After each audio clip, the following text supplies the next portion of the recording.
Bayangin loh, sendirian di tengah pulau. Dikelilingi ribuan boneka rusak yang matanya ngikutin tiap langkah lo. Dan yang paling serem, semua itu bukan sekadar hiasan, tapi persembahan untuk arwah yang masih gentayangan. Cerita ini dimulai tahun 1951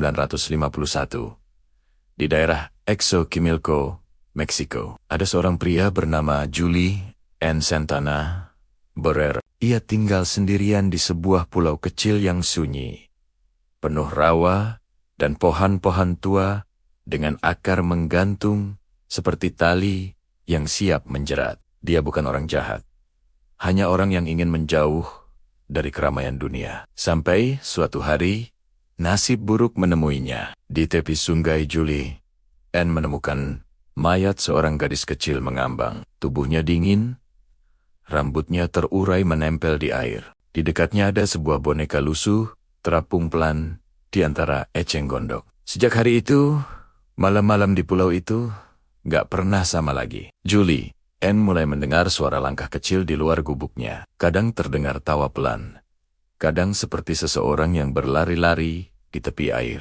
Awalnya dia pikir itu cuma halusinasi, tapi suatu malam, saat dia menatap keluar jendela, dia melihat boneka kecil itu yang dia ambil dari sungai bergerak sedikit. Kepalanya berputar pelan, matanya kosong, tapi menatapnya balik. Ketakutan berubah jadi obsesi. Julie N mulai menggantung boneka-boneka lain di seluruh pulau, di pohon, pagar, bahkan di atap gubuknya, untuk menenangkan arwah gadis itu.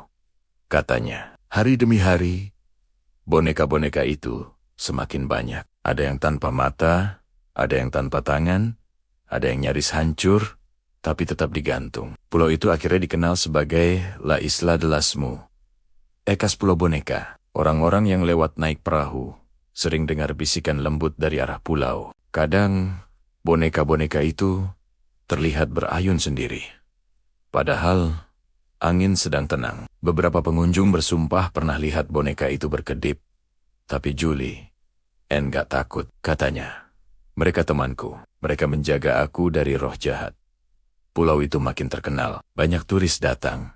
Tapi Julie N tetap di sana, menjadi penjaga pulau, berbicara dengan boneka-bonekanya seolah mereka manusia. Dan anehnya, semakin lama dia terlihat makin tenang, tapi juga makin aneh. Kadang bicara sendiri, kadang tertawa di tengah malam. Sampai suatu pagi, tahun 2001, kabar mengejutkan datang. Julie N ditemukan mengambang di sungai, tepat di tempat yang sama di mana dulu gadis kecil itu ditemukan. Warga yang datang bilang ada sesuatu yang aneh. Semua boneka di pulau itu menghadap ke arah tubuh Julie N. Beberapa menggantung lebih rendah, seperti sedang menunduk. Dan satu boneka kecil yang pertama kali ditemukan terlepas dari dahannya, hanyut pelan, mengikuti arus. Katanya, malam itu, pulau itu jadi lebih sunyi dari biasanya. Seolah